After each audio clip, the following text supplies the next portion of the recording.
कहा आज साचा कहना सो तो काहू न रुचे, मुझे पता है तो भी कच्छुक प्रकाशों सतः, फिर भी मैं ऋषियों ने जो ब्रह्म के विषय में, जो सत्य के विषय में इतने उन्होंने कष्ट उठाई है और उन्होंने जो चीज़ सत्य की चीज़ रखे हुए हैं उसको तो मैं कहूँगा ही, रखूँगा ही। इसीलिए आइए सुंदर साथ जी, कीर्तन ग्रंथ प्रकरण 13 चौपाई नंबर 1 में कहा आज साच कहना सो तो कहूँ न रुचे। आज सच्चा बोलना किसी को अच्छा नहीं लगता है, सत्यवाणी किसी को अच्छा नहीं लगता है, सब झूठे को झूठे ही पति आए, झूठे को झूठे ही अच्छा लगता है। लेकिन आपको पता है धरती में वेदों में आत्मा सत्य है, इसलिए सत्य बातें कही है, आत्मा संबंधी बात सत्य है। अब इसी में उसी शास्त्र के अंदर जब तारतम, क्योंकि ये जो शब्द है तो भी प्रकाशों, तो भी कुछ कच्छुक प्रकाशों सत, फिर भी मैं सत्य के विषय में कुछ कहूँगा, बोलूँगा। जो बोल रहे हैं ना प्राण जी, उनके हृदय में जो 5 तत्वों के अंदर जो सत आत्मा है, संपूर्ण शरीरधारी के अंदर में जो सत आत्मा है, उसका मालिक, उसका यानी वो अंश कहाँ से आया है? परमात्मा से आया है जो सत्य है। इसीलिए उन्होंने सत्य के लिए बहुत ही कष्ट उठाए हैं संसार में। उतना लक्ष्य रख करके, उतना भाव रख करके उन्होंने शास्त्रों में वाणी रखी। ठीक है, बस अब आइए, ये हो गया है आपका दृष्टांत के लिए। अब सिद्धांत में है, महामती प्राण जी जो बोल रहे हो सिद्धांत है। सिद्धांत ये है कि झूठ संसार के जीव सृष्टि, सपना के जीव सृष्टि को भी पार लगाने के लिए, उनको अखंड मोक्ष प्रदान करने के लिए सत ब्रह्म धाम से सत ब्रह्म आत्मा के सत सुरता संसार में आई है। इसीलिए भी मुझे सत्य बात बोलना ही है, अर्थात सत्य परमात्मा का, सत्य धाम के विषय में, सत्य लीला के विषय में मुझे विवेचन करना ही है, क्योंकि यहाँ सत्य धाम से इस झूठा खेल देखने के लिए आत्मा आई है। ये तारतम देख रहा है। और बिना तारतम भी धरती में इतने संत महापुरुष सत्य के लिए लड़े और सत्य के साथ रहे और सत्य ज्ञान प्रदान की। वो किस अर्थ में?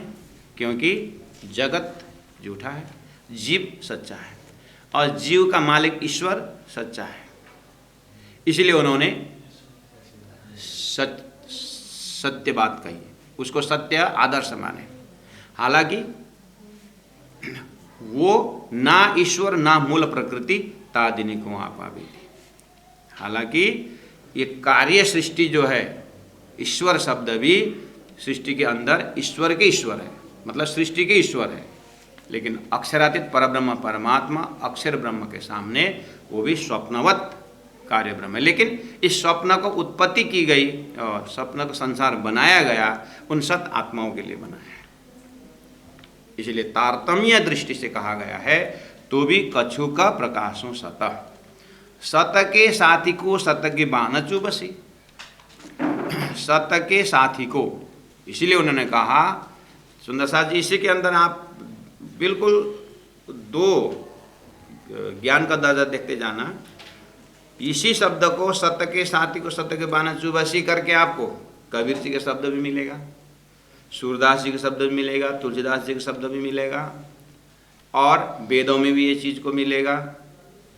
सत्य के साथी को सत्य के बाना चुबसी जरूर मिलेगा। तो वहाँ सत्य देवलोक हो जाएंगे, देवता लोग, और असत्य झूठे राक्षस लोग हो जाएंगे। उनके भी कंपैरिजन है। ऐसे करते करते सत्य जो है परमात्मा का अंश करके सत्य को ऊपर ले जाएंगे और शरीर झूठा हो जाएगा। तो ये सारी बात है। और महामती प्राज्ञ जी इसी जगह में सत्य के साथी को सत्य के बाण चुपसी, न जाने झुंड में कौन सुहागिन होए। परमधाम से ब्रह्मात्मा को तो मुझे इसी गलतियों के साथ ये ज्ञान देना है कि ऐसी गलती ये सुंदर साथ जी हे ब्रह्मात्माएं न करें। ऐसा संदेश देने के लिए अभी तक जो गुरु परंपराओं ने जो सत्य पकड़ाए थे उसको अपने स्वार्थ को मिश्रित करके, अपने गुणांग इंद्रियों को वहाँ पर जोड़ करके उस सत्य धाम की ज्ञान को उन्होंने दूषित कर दिया, विकृति कर दी। इसीलिए उसको समझाते हुए हे ब्रह्मात्माओं, दिव्य परम धाम से आई हे ब्रह्मा, हे हो मेरी वासना, हे लाडलियाँ लाहुति की, हे परम धाम की आत्माएं, आपसे ऐसी गलती न हो। धनी को या परमात्मा को, राज्य को क्या शब्द लेके आए,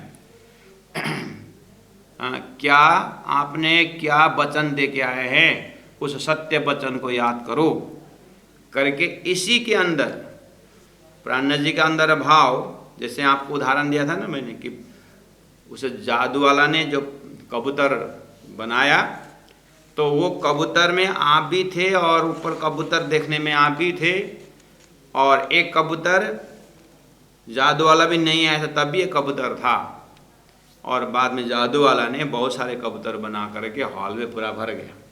तो आप ही देख रहे थे यहाँ पर पहला एक कबूतर है,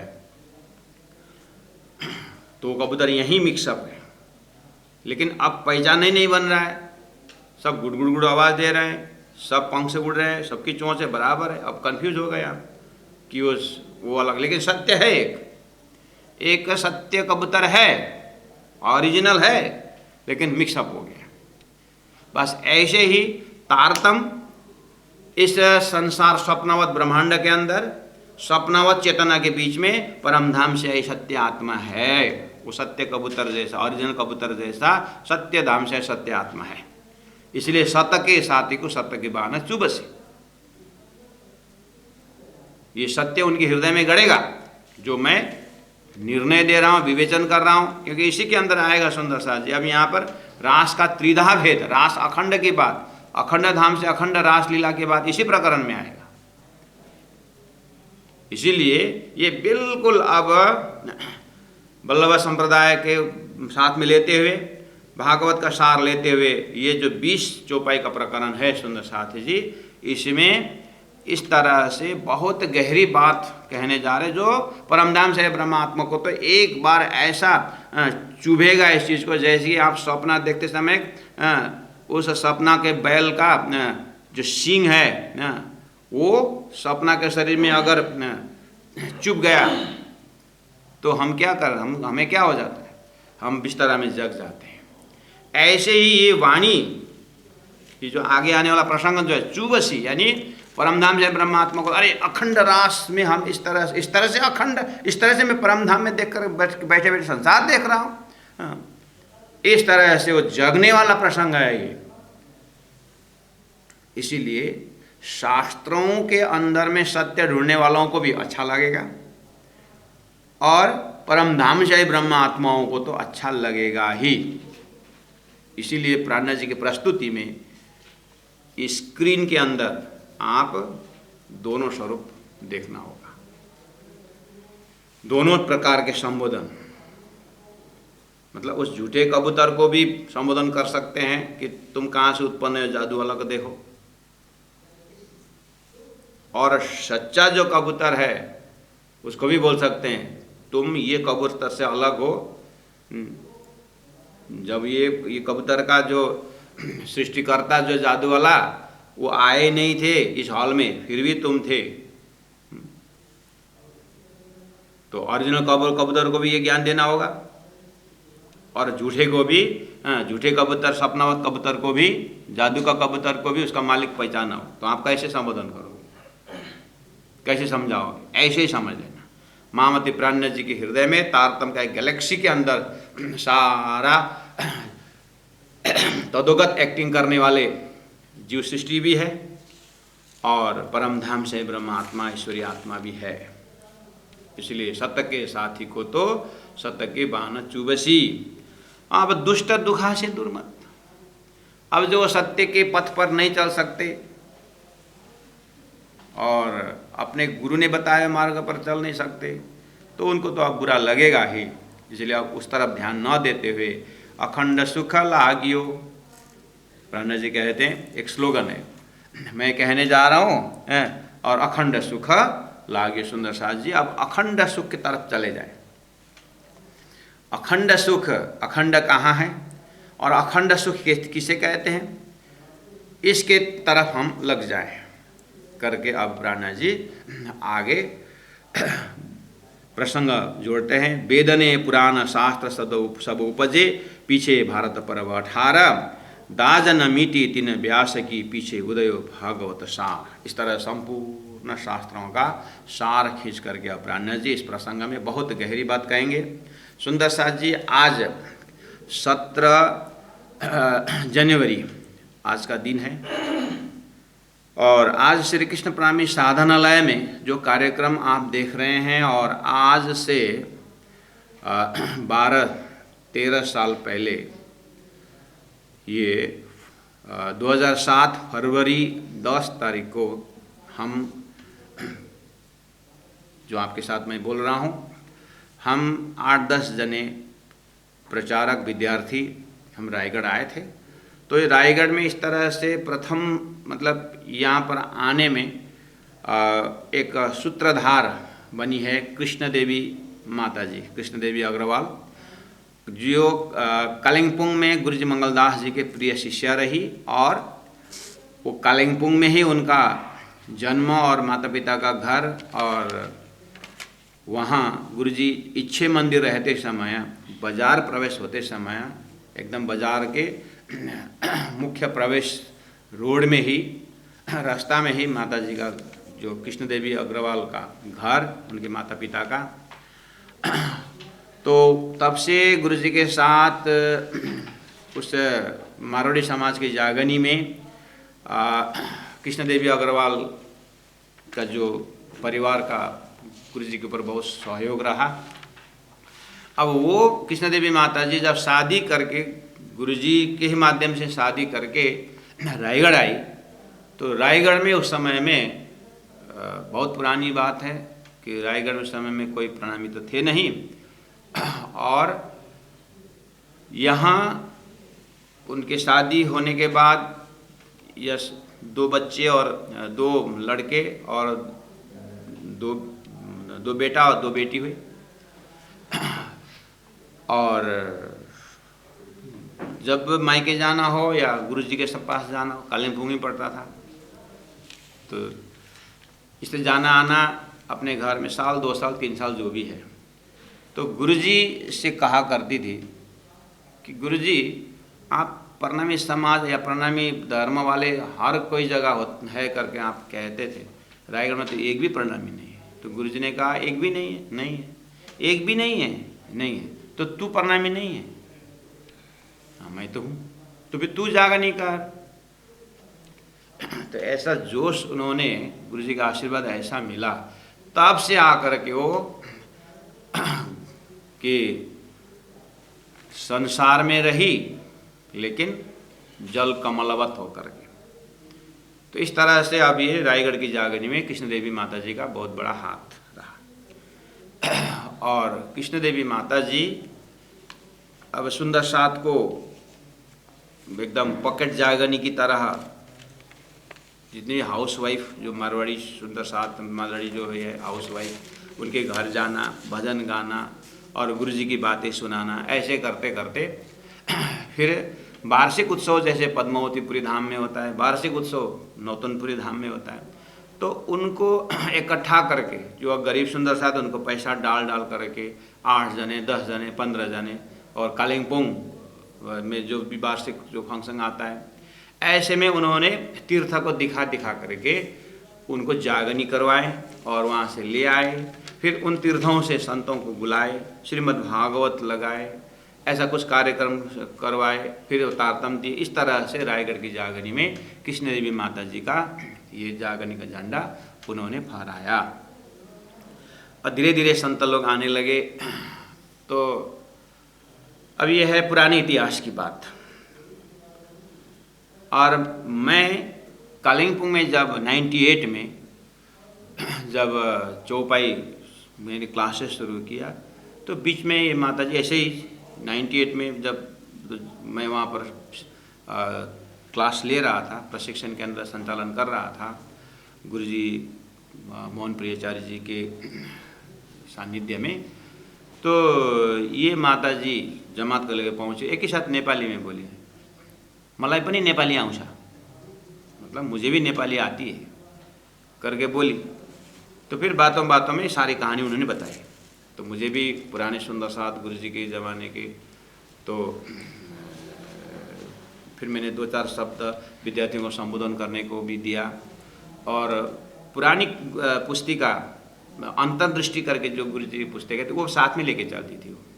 और गुरु जी ने जो अतल बितल सुतल जो लिखाए थे हाथ में से, वो लेके चलती थी। और उसी से यहाँ पर ज्ञानवर्धक जो जागनी करनी है, ये उसी से करती थी, उसी पुस्तिका से, जो तत्व ज्ञान जो गुरु जी का था। इस तरह से मुझे अच्छा लगा, तो बोलती कि आओ एक बार रायगढ़ आओ, एक बार रायगढ़ आओ, इस तरह से बोलती रहती थी। उसके बाद मैंने ठीक है, जब समय मिले तो आएंगे।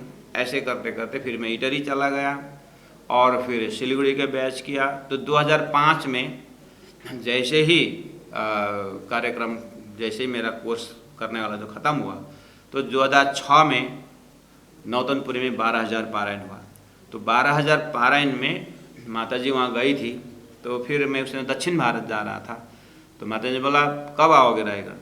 तो फिर याद आया, हाँ अभी तो मेरा कोर्स नहीं है, कुछ भी जिम्मेदारी नहीं है, मैं दक्षिण भारत जा रहा हूँ। मैंने बोला माता जी मैं दक्षिण भारत जा रहा हूँ, तो जगन्नाथपुरी होकर के मैं रायगढ़ होके आऊँगा। ठीक, बहुत अच्छी बात है करके जैसे ही मैं आया, तो 2006 के लास्ट दिसंबर में मैं यहाँ पहुँचा। लास्ट दिसंबर, नवंबर दिसंबर में इसमें मैं पहुँचा दक्षिण भारत भ्रमण करते हुए। तो यहाँ पर उस समय 14 दिन मैंने शिविर किया था इस रायगढ़ में। तो तब से जो है माता जी के साथ अच्छा, मतलब उनको भी गुरु जी मंगलदास जी की शिष्य होने के कारण गुरु जी के ट्रैक से वो जागनी करती थी। और तब तक मैं तो बहुत यहाँ पर बहुत मेरे से आगे तो बहुत सुंदर साथ 2005 का मतलब तो 2007-6-7 की बात तो बहुत पीछे की बात है। बहुत पुराने ज़माने से यहाँ सभी संत महात्मा, कालिम्पोंग से भी बहुत गुरु जी बहुत बार यहाँ, गुरु जी मतलब वर्तमान गुरु जी बहुत बार आ चुके। गुरु सदानंद जी महाराज जी आना, मैं तो लास्ट में माता जी का लास्ट छोर में मैं तो आया था।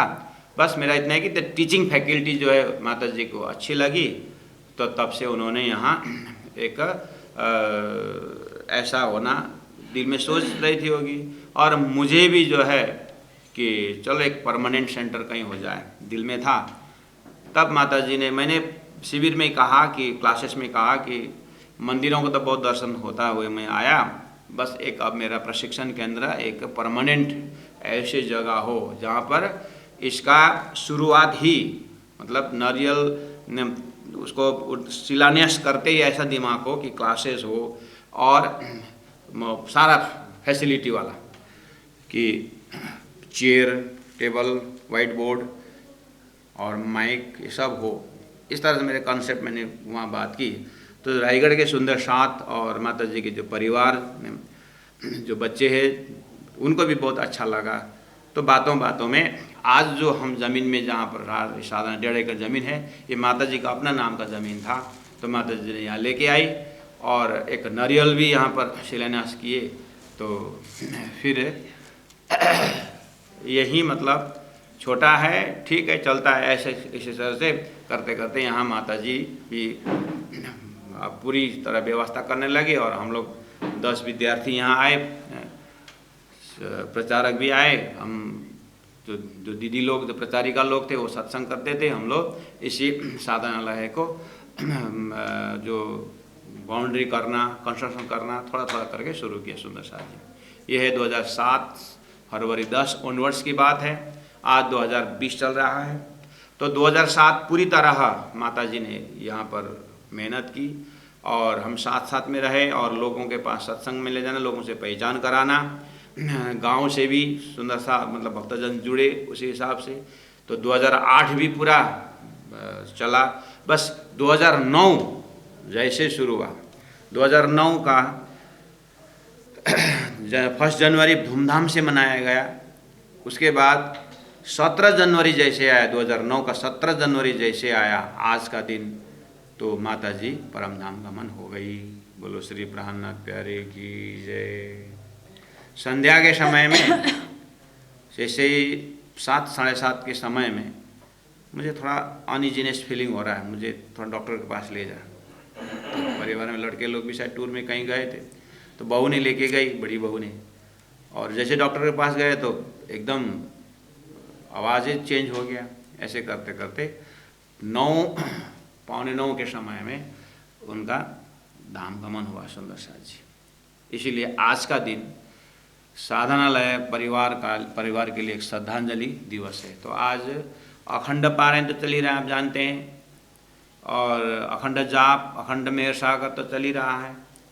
इसी के अंदर 3 दिन से सब परिवार आए हुए हैं और पारायण पढ़ना ये सभी कर रहे हैं। तो अभी 1-1.5 घंटा पहले से श्रद्धांजलि समारोह दूसरा क्लासरूम हॉल में चल रहा है। मैं आप लोगों को संबोधन कर रहा हूँ और वहाँ प्रेमल जी महाराज हैं और सुंदर साथ बहुत दूर दूर से आए हैं और माता जी को याद करते हुए पुराने सुंदर साथ भी आए हैं, 2 शब्द रख रहे हैं। ये कार्यक्रम चल रहा है उधर में। तो यहाँ कि आज का दिन मैं भी सोचा कि ये गूगल मीट में आपको भी ये जानकारी दूं। तो आज का दिन ये 17 जनवरी माता जी का श्रद्धांजलि दिवस है। तो मैं अब नीचे के कार्यक्रम तो बहुत लंबा चला, दिन भर चला, तो आज चौपाई में आगे नहीं बढ़ाऊंगा क्योंकि अब मुझे 8:45 में नीचे गुरुजी का जो कक्षा है वहाँ पर माता जी का तस्वीर रखा हुआ है। तो वहाँ उसका धामगमन आरती सजाई है। तो सभी हमारे 40-45 विद्यार्थी हैं, सुंदर साथ भी आए 40-50, तो वो कार्यक्रम रहेगा। इसलिए आज का समय मैं चौपाई में इतने ही, चौपाई से पहले मैंने कोई भूमिका नहीं माना, कुछ भी नहीं, क्योंकि आपका माइंड में डिस्टर्ब ना हो। और चौपाई करके आप बैठे हैं तो मैं उसमें कुछ दूसरा चीज़ डालना नहीं चाहता था। इसलिए आज सांच कहना सो तो काहू न रुचे, ये उच्चारण तक मैंने वाणी के सिलसिला पकड़ाया और एक चौपाई अर्थ करने के बाद मैंने आज का श्री कृष्ण प्रेमी साधनालय का विशेष रूप को, विशेष दिन को मैंने आपके पास रखा। और नीचे के जो कार्यक्रम में बहुत सारे कार्यक्रम रहा, उसमें एक धर्म प्रचारक साधक हमारे बीरहीन भानु जी, जो उन्होंने माता जी के नाम पर एक सुंदर हिंदी में उन्होंने एक कविता कंपोज की और वो कविता के शब्दों के माध्यम से नीचे को बड़ा कार्यक्रम में उन्होंने श्रद्धांजलि शब्द रखे। तो मैं उनसे आग्रह करता हूँ भानु जी से कि आज गूगल मीट के सुंदर साथ जी को भी वो कविता पाठ करके श्रद्धांजलि 2 शब्द रखे। बीरहीन भानु जी। बोलो श्री कृष्ण कन्हैया लाल की जय, सतगुरु महाराज की जय, प्राणनाथ प्यारे की जय। पूज्य गुरु जी की आज्ञा को शिरधारी करते हुए